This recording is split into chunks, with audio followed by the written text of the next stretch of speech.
Hello everyone and welcome back to another week in Hiroshima. You'll notice that behind me is another stunning background. How awesome is this? You know, come to Hiroshima if you want some awesome backgrounds.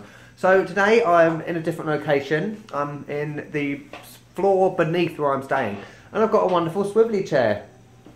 That's not going to get annoying, is it? So today is another episode of Digital Nomad Diaries. This is the series on my channel where I talk about digital nomad life. Anything to do with long-term travel and also, what's the other one? Basics of backpacking. And you know what? This video is probably the first one of this series to actually address all three of these points. It's a very sad subject. Travel loneliness is the thing I'm going to talk about. And I actually did a Q&A video in Kuala Lumpur. Less said about that, the better. Where's my wallet? I don't know. And this was a question that was asked. How do I deal with travel loneliness while travelling? This was from Sylvia from Office No Thanks. That's the one. Check out their channel in the description below. So I didn't want to answer that in that video because quite simply it's quite a big subject. I think it warrants a whole video, and also I wanted to leave it to a time where I was kind of feeling lonely myself. Yes, I do at the moment. So I want to talk a bit about my experiences of loneliness while travelling, and also some things you can possibly do as a digital nomad, long-term traveller or solo traveller or first-time traveller to perhaps feel less lonely. So let's get going. And by the way, before you start about my hair, yes, it's out of control. Look how long it is. Basically, the clippers that I've got don't work in Japan, so I can't, the voltage is different, so I need to go and buy some other clippers. I don't want to get a haircut at a actual haircutting place because I can't speak Japanese, so I don't know what's going to happen if I get my hair cut. So anyway, my experience of travel loneliness has been vast. So, you know, I think it can depend on three things really. Yes, this video has some structure to it. It can firstly depend on where you go. It can secondly depend on the type of places you stay in. And the third thing, it can depend on the language and whether you speak the language in that country or whether there is a wide, no that's not right, whether English is widely spoken in that country. I got there in the end. So firstly, let's talk about a few experiences that I've had. So in terms of where you go, so as a solo traveller or first-time traveller, you know, if you're young, I'm not being ageist, before you start being offended and putting in the comments, hate comments, if you're young, more than likely you're probably going to go somewhere like Southeast Asia where a lot of travellers go, a lot of backpackers go, and let's face it, you probably go for the social aspect. So if you're going to somewhere like Thailand, Koh Phi Phi, where I was on New Year's Eve a couple of years ago, oh, that was horrendous. Or, you know, Ao Nang or Bangkok, you're most likely going to stay in a hostel where there's going to be lots of people that have the same views as you, the same feelings, they're going to be doing the same things, they're going to be travelling for the first time or, you know, maybe for the 900th time, but they've come for the social aspect. And to be honest with you, it's impossible to get lonely in these situations unless you're a complete, absolute hermit and you don't go out or you don't get involved in the social activities with other people. It's a great way of meeting people if you go to one of those hostels. And, you know, I'm not a big fan of party hostels. I probably was back in the day, but I'm a bit old now. So I don't really like party hostels now, but if that's your thing, it's a great way to meet people. Alternatively, if you're thinking about going somewhere that's quite remote, so using my experience again, so last year I was in Kyrgyzstan for about 3 weeks, I was in the Ukraine for about a week and a half, and then Moldova, so that's about 5 weeks basically. And you know what, they're not exactly places that backpackers or travellers go. You know, people that are looking for that social aspect. So it was very difficult. You know, the places I stayed in, there wasn't many people in a lot of places. So for example, in Kochkor in Kyrgyzstan, I was literally the only one there. So it was very difficult to be able to talk to people, to be able to have that social aspect. Oh, the heating's just come on. Brilliant. So you might be able to hear that in the background, but never mind. So on to the places that you stay. So I'm a big fan of hostels, even at my age. You know, a lot of people say, oh, you're too old for hostels now. No, I'm not.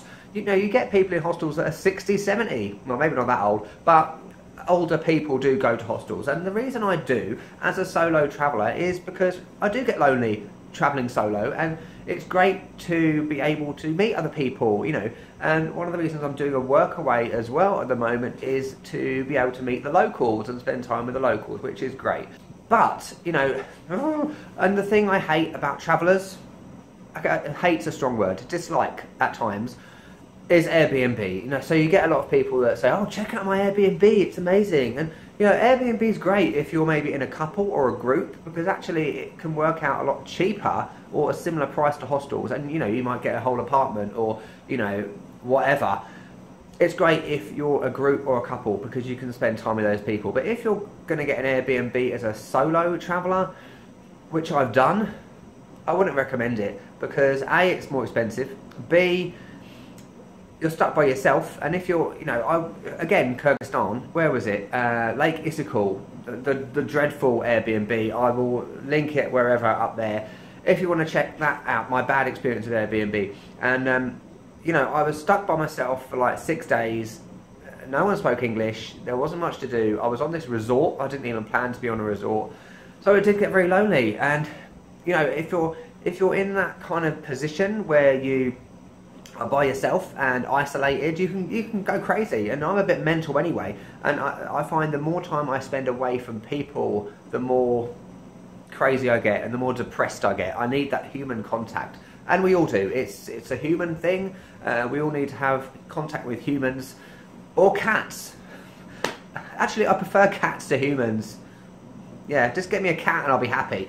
And you know what, the thing about where you stay, I kind of mix it up a bit. So sometimes it can get a bit full on if you're constantly in a hostel and you constantly have people walking around, you don't get your own space. So sometimes I do like to spend maybe a week in, or maybe not a week, in a guest house, in a private room, or in a private room in a hostel or an Airbnb, just to regain my sanity and have my own personal space again. And, you know, and I'm a person that likes that. I don't like to be social at all times, and that's not a bad thing. So if you're a traveller and you're thinking that you'll have to be social all the time, you're in a hostel with young people, and you know you feel obliged to go out all the time and get drunk and all that. It's not a bad thing. It's not wrong that you don't want to do that at times. Sometimes you need your personal space. So that is the thing that I would tell any first-time traveller. Don't worry about that. Don't feel pressured into doing something you don't want to do just because it's what everyone else is doing. Do your own thing, you know. You might feel you're being frowned upon, but who gives a flying F-U-C-K? Don't demonetize this video, YouTube. And the third point is about languages and whether English is spoken in that country. Oh my god, so this can be a big one. You know, if you're going to countries like Malaysia or some areas of Indonesia, I'm talking about Bali, you won't have an issue because English is widely spoken. But if you're going somewhere where the language is not English, the first language isn't English, you might have an issue as a solo traveller feeling isolated. You know, when I was in Kyrgyzstan, again, I literally didn't speak English for the whole time I was there, except when I was talking to myself or if I saw a cat walking past. Yes, I talk to cats. It's a genuine conversation, so shut up. Even in places like Japan, you know what, in Japan I don't feel lonely in that respect because even though I don't speak the language, I've learned the basics, and a lot of it is about body language. That's the thing with languages. And the thing you can do to not feel lonely or isolated in terms of languages is make a flipping effort to learn the language. It really winds me up, and I was going to do a video solely about languages. The thing that pisses me off the most is people that go to countries and say, oh, I didn't feel really comfortable there, you know, and no one spoke English, or, you know, well, why do you think? It's not England or America. You know, you need to make an effort to learn the language, and, you know, it really helps with feeling comfortable and feeling like you belong somewhere rather than just being a tourist, you know. So for the love of God, even if it's just hello, goodbye and thank you, make an effort to learn the language. Alright, and this is the part where I get honest, brutally honest again, okay. In my personal opinion, I do not think some people are cut out for solo travel or long-term travel. I'm going to be honest, you know, I see some people who get homesick after 2 days, or, you know, are constantly calling their mum. Why are you going travelling if you're not ready for it, or if you're not in the right mindset and you're not prepared to be by yourself and have to cope like that, you know? it's stupid, in my opinion. You know, I'm not that kind of person. I've always been quite independent and quite strong-minded, sometimes, in terms of that subject. You know, and I don't get homesick. I've never been homesick once, ever, in all the years of travelling. You know, that's because I feel like what I'm doing is the right thing for me at the moment. It's right in my gut. If you don't feel like that, perhaps it might not be the right time for you to travel.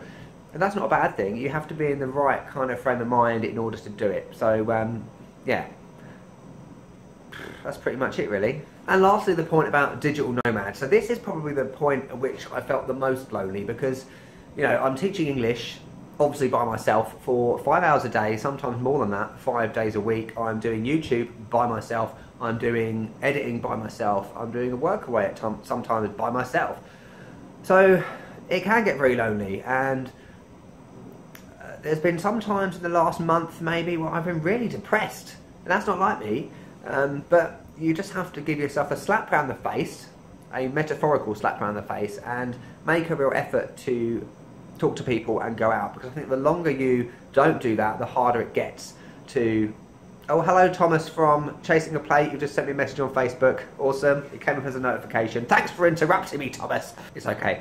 Anyway, so that was my take on travel loneliness. Why don't you tell me in the comments below about your opinion on travel loneliness and your experiences of it. That would be great, because it might help out other travellers that are watching this video. Wonderful. And while you're doing that, why don't you also check out my Facebook, Instagram and Twitter. I don't know why I'm doing that, because I really can't be bothered to put the Instagram and the Facebook thingies there, but anyway, you can also check out my Patreon page if you would like to contribute to this channel. And oh my god, I'm at the moment I'm designing my merchandise. I'm so excited. So t-shirts, mugs, dog bandanas. So, you know, you can buy all these sorts of things. And thank you to Hadir, my #1 Patreon, for helping me, advising me with the designs. Wonderful. Yeah, there's loads more coming from Japan as always, and I'll catch you later.